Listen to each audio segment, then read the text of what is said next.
Olá, pessoal, tudo bem? Estamos começando mais um Amazônia Interativa, o programa multimídia da Web TV do Portal Amazônia. Hoje a edição é especial, Dia Internacional da Mulher, não poderia ser diferente. Hoje é um dia em que as mulheres ganham presentes, mimos, flores, chocolates, mas mais do que uma data para ganhar presentes, dar presentes, também é uma data de reflexão a respeito da condição feminina na sociedade. Quais são as conquistas das mulheres, os avanços e onde a gente quer chegar. Para falar a respeito desse tema super interessante, para dividir esse momento com a gente, nós temos aqui a professora Márcia Maria Oliveira, que é socióloga, pesquisadora da UFAM e professora do Centro Universitário do Norte. Nós também trouxemos a Franciele Guedes, que é militante dos direitos femininos, membro do Fórum Permanente de Mulheres de Manaus e representante da Marcha Mundial de Mulheres aqui na Amazônia. Gente, antes de qualquer coisa, eu gostaria de pedir que vocês interagissem com a gente, porque o Amazônia Interativa só é interativo se houver essa interação. Então vão lá no Facebook, facebook.com/portal Amazônia, deixem o seu comentário, mandem a sua pergunta que vão me passar aqui e eu transmito para as entrevistadas. Eu quero começar com a professora Márcia Maria. Meninas, muito obrigada por vocês terem vindo nesse dia de chuva, vocês fizeram esse favor de vir aqui, muito obrigada. Professora, eu queria que a senhora começasse contextualizando a mulher amazônica, sócio e historicamente hoje. Bom dia a todos e a todas, feliz Dia das Mulheres na luta, no comprometimento com a sociedade. É um prazer estar aqui mesmo embaixo de chuva, né? Celebrando esse dia com essa reflexão tão importante para a sociedade.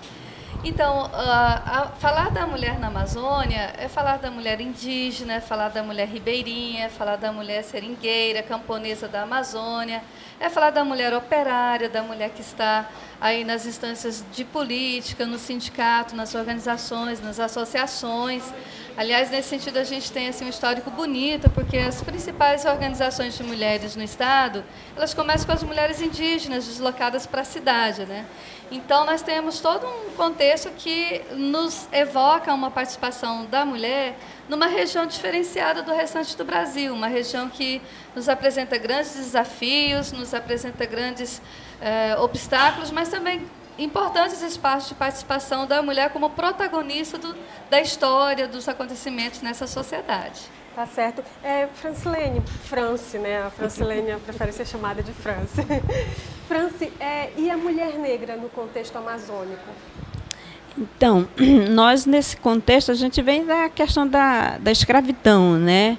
E aí a gente vem nessa luta já há algum tempo, porque as mulheres negras, apesar de elas serem belíssimas, lindíssimas, inteligentíssimas, esse mundo capitalista e machista nos usa muito na questão do nosso corpo, né? A mulher negra parece que ela não tem inteligência, ela tem um corpo bonito para estar ali, vender cerveja, alguma coisa, mas na questão da nossa inteligência, muito pouco. A gente vê nos espaços de poder pouca representação negra, né? Muito pouca, mas a gente vem nessa luta avançando, a gente sabe que nós vamos conquistar, porque essa é a nossa luta diária. Entendo. Mas por falar em espaços de poder, professora Márcia, como é que fica a situação da mulher hoje no mercado de trabalho? Como é que nós estamos hoje? A mulher cada vez mais vem conquistando esses espaços de trabalho, inclusive alguns espaços que historicamente foram dos homens.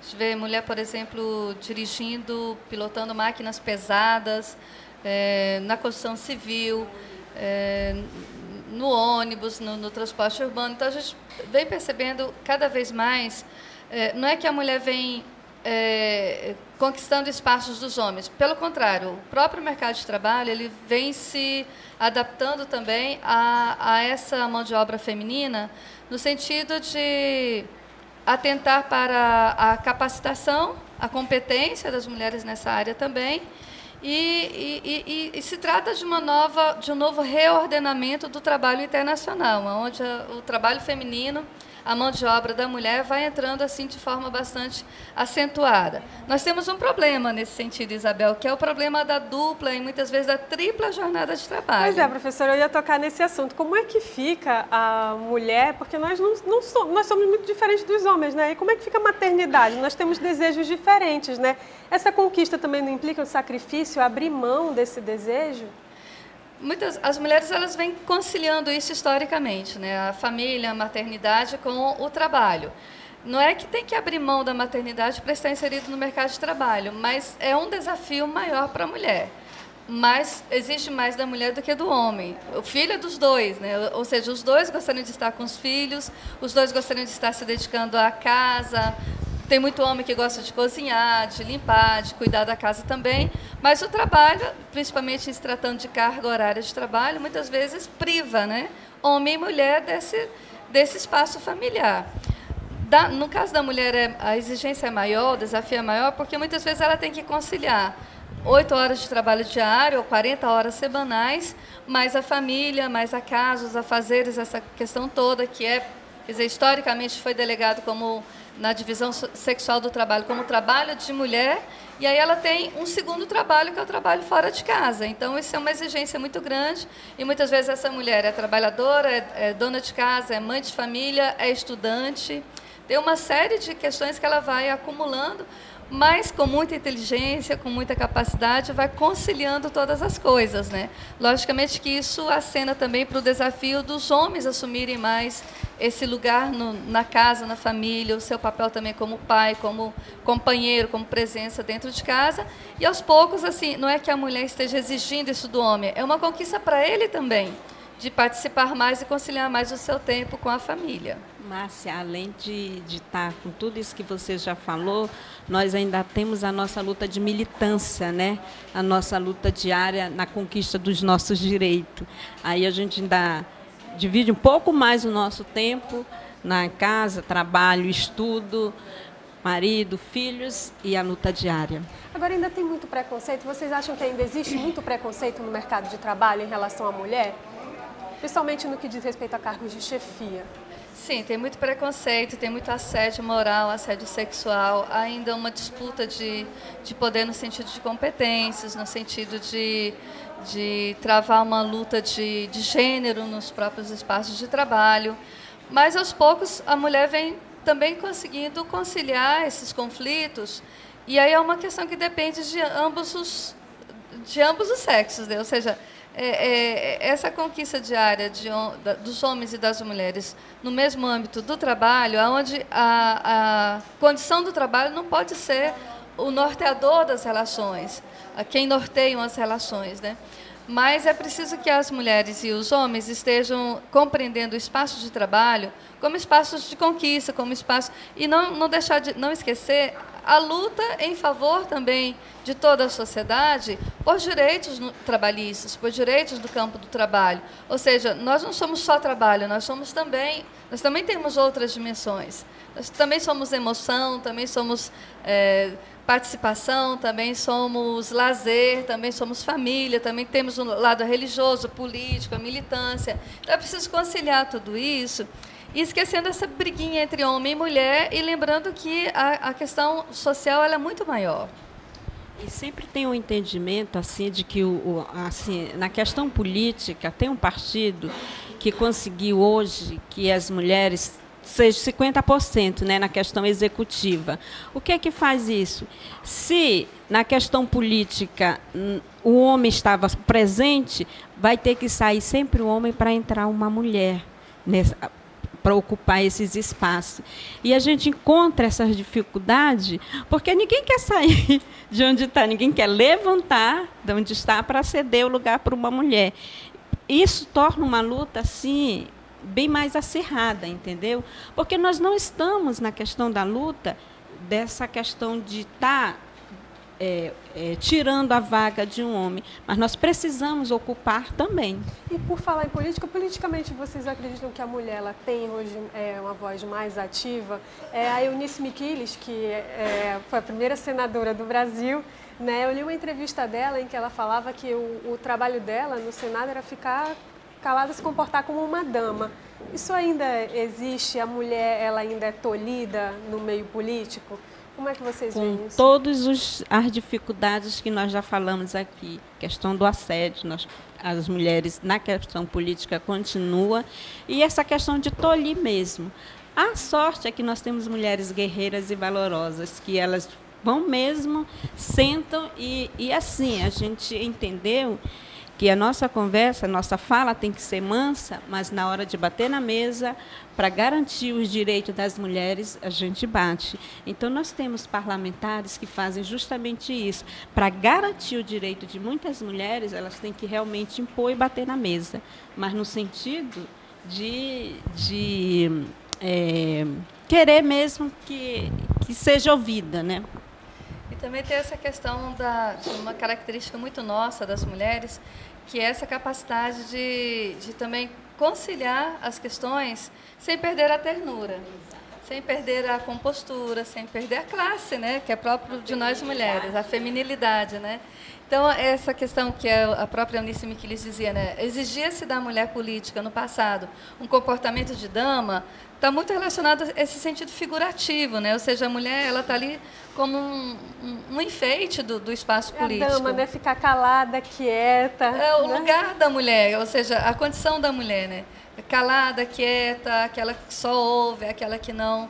E aos poucos a gente vem mudando isso. Historicamente, a gente vem apresentando resistências e outro modo de ser mulher na sociedade, um novo jeito de ser mulher na sociedade sem perder a dimensão feminina, mas também dizendo o que nós pensamos, apresentando os nossos projetos, brigando por eles, lutando por eles, mas brigando no bom sentido assim de conciliar, de conquistar parcerias, de conquistar apoios, de conquistar efetivamente os espaços políticos que não estão dados.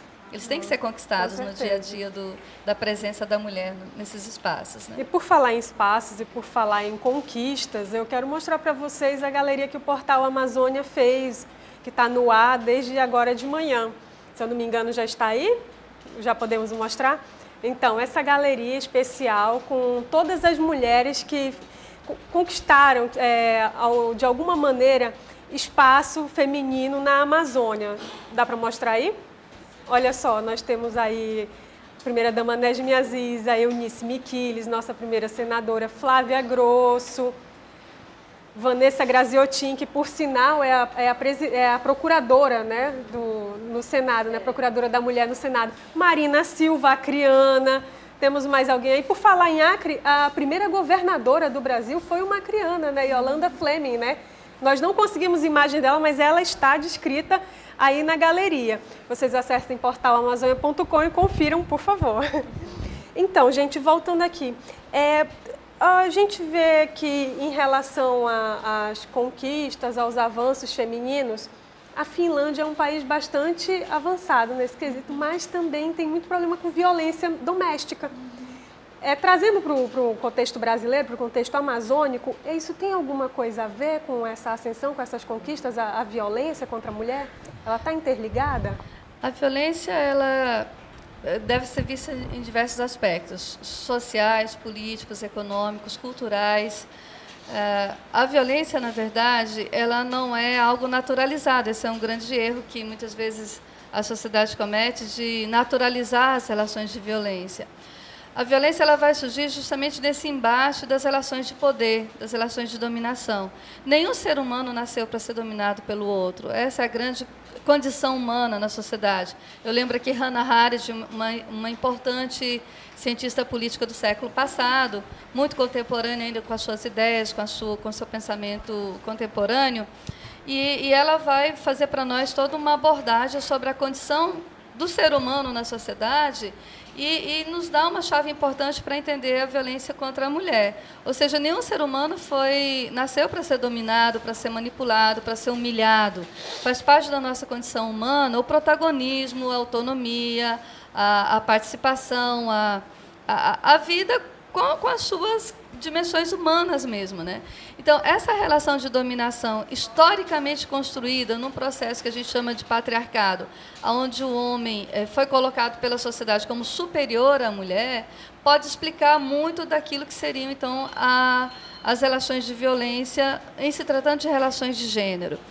E nesse sentido, é interessante observarmos que mesmo países superdesenvolvidos, como a Finlândia, que você acaba de citar, não consegue lidar ou erradicar a violência contra a mulher. Isso, né, vai justamente explicar para nós que a violência não está relacionada somente a fatores econômicos.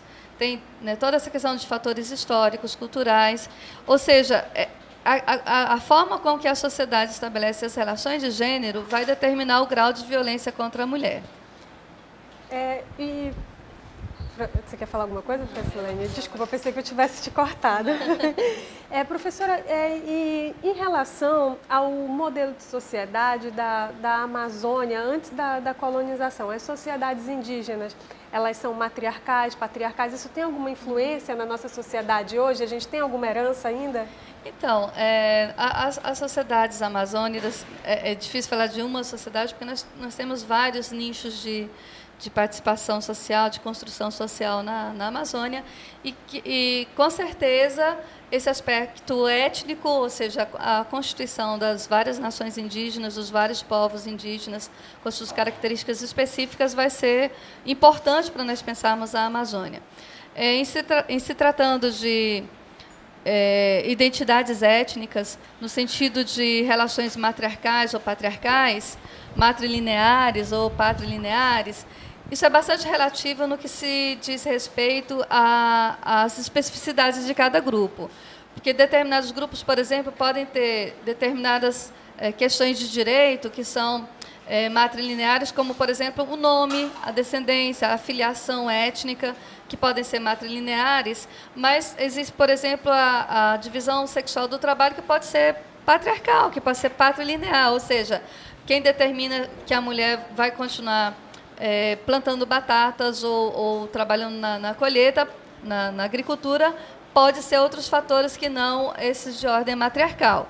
Logicamente, a relação, então, com a família, com a construção da ideia de família, tem muito a ver com essa própria compreensão étnica daquilo que seria o núcleo familiar. Quando a gente fala de família ocidental, ou seja, da não indígena, a gente pensa logo pai, mãe, filhos. Na construção indígena, a família ela é muito ampla. Então, a família, o grande núcleo, às vezes, a grande aldeia, a comunidade indígena é a família. Daí aquela ideia de chamar todo mundo de parente, né? Olha, meu parente e tal. Não necessariamente parente de sangue, mas parente social. Aí entra, então, toda uma outra relação social, o que pode, muitas vezes, determinar um outro controle social sobre a violência. Isso talvez pode explicar por que em determinadas sociedades indígenas a violência contra a mulher praticamente não existe.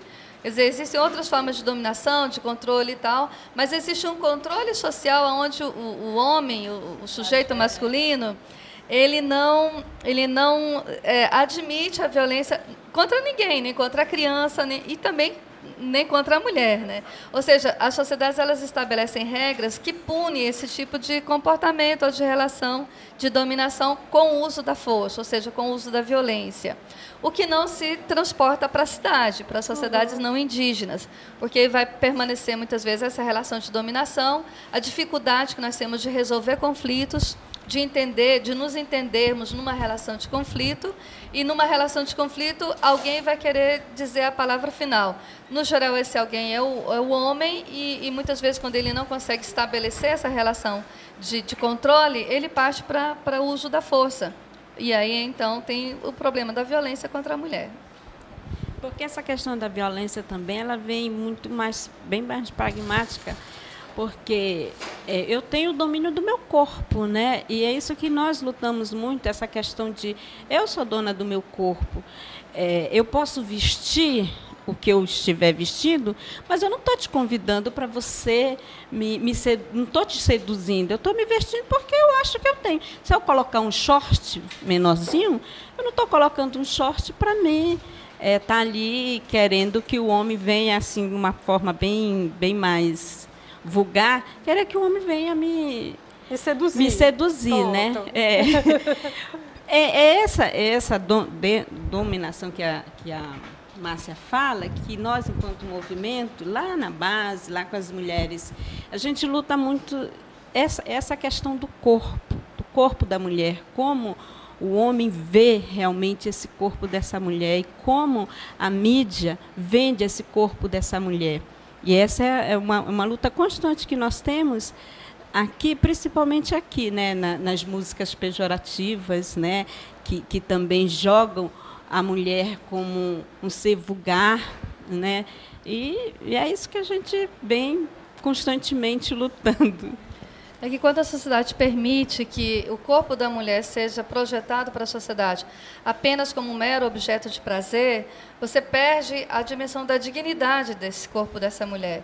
E isso não vale só para as mulheres, isso vale para toda a sociedade. Mas as mulheres são as principais vítimas, os principais alvo nesse sentido de ataque mesmo, é como se com o corpo ela estivesse provocando, né, aquilo que existe de mais instinto do outro lado, no caso do homem. E o fato dele não conseguir controlar essa relação, muitas vezes pode se materializar na violência, ou seja, o uso da força para dominar aquilo que eu quero enquanto objeto de prazer, e não enquanto pessoa, dignidade, ou seja, por trás desse corpo tem uma mulher que pensa, que sente, que tem, né, toda uma outra dimensão além do corpo. De acordo com dados da Secretaria de Segurança Pública do Estado do Amazonas, em 2012 foram registrados 3.462 casos de violência doméstica e em 2013, 3.592. Isso dá mais ou menos mais de 9 casos por dia registrados, né? É um índice alto. Não é que aumentou o índice de violência contra a mulher. Acho que é interessante a gente notar isso. Aliás, eu gostaria de me corrigir. Todo índice seria alto, não é verdade? Todo índice Mas seria alto. No contexto nacional, como é que isso fica? É interessante aqui, Isabel, nós percebemos que hoje nós temos um mecanismo de denúncia, que são as delegacias especializadas, o Disque Denúncia, as possibilidades que você tem hoje de não sofrer a violência e ficar calado no seu canto. Ou seja, hoje a gente tem a possibilidade de ter um serviço especializado para denunciar e para cobrar providências. Então, essa questão é o que muda muito nesse campo, nesse contexto de aparecerem novas denúncias. Então, eu acredito, não sou só eu que acredito, tem várias pesquisas nessa área, inclusive aqui em Manaus, nós realizamos uma pesquisa durante 4 anos para uma instituição nacional chamada Observe, que é um observatório nacional da violência contra a mulher ligado à Secretaria Nacional de Políticas para Mulheres. E nessa pesquisa a gente percebia que não é que aumentou o índice de violência, aumentaram as denúncias, as mulheres têm aonde denunciar. Então isso aparece mais nos registros, né, nos boletins de ocorrência, nos próprios processos. Você vai na vara hoje especializada, você tem mais processos em andamento. Não é que aumentaram os índices de violência, aumentaram as possibilidades de denúncia. Ou seja, a violência, aos poucos a gente vem conseguindo enfrentar, justamente porque nós temos um mecanismo que cobra providências e principalmente a questão da punição. Então, há 30 anos atrás, o homem sabia que ele podia violentar, estuprar, estrangular, e ele não sofria punições. A própria sociedade o acobertava ou dava respaldos que hoje ele já não tem. Nós avançamos muito, né? Avançamos muito. A questão das campanhas também, que é muito efetivas, né? A campanha do quebra o silêncio, da denúncia, que em briga de marido e mulher você sim mete a colher, né? Que antigamente, em briga de marido e mulher ninguém mete a colher. Agora sim, a gente faz as campanhas dizendo que para salvar vidas, eu tenho que meter realmente a minha colher. Certeza. Agora, por falar em campanhas, a professora Márcia, ela tem um livro em parceria com a professora Iraildes Caldas Torres sobre tráfico de mulheres. Está aqui o livro. Tá bom? Dá para ver? Está aqui, Tráfico de Mulheres na Amazônia. Professora, nosso tempo é curto, mas fala rapidamente para a gente a respeito desse trabalho. Quais são as características do tráfico de mulheres na Amazônia e qual é o perfil da vítima dessa ação? Então, eu gostaria primeiramente de dizer que o tráfico é uma das mais perversas formas de violência contra a mulher e é uma das mais perversas formas de violação aos direitos humanos. não atinge somente as mulheres, mas atinge mulheres, homens, jovens, adolescentes.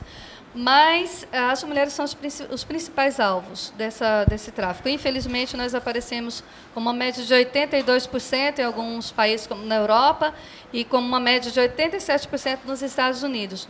Das situações de tráfico são de mulheres. Esse trabalho, então, ele é resultado de uma pesquisa ampla que a gente vem realizando já desde 2010 na Amazônia. Fez parte da primeira etapa do nosso doutorado realizado na Europa, na Espanha, sobre o tema, onde a gente acompanhou, então, várias situações de mulheres traficadas aqui da região, traficadas na Itália, na Espanha e em Portugal.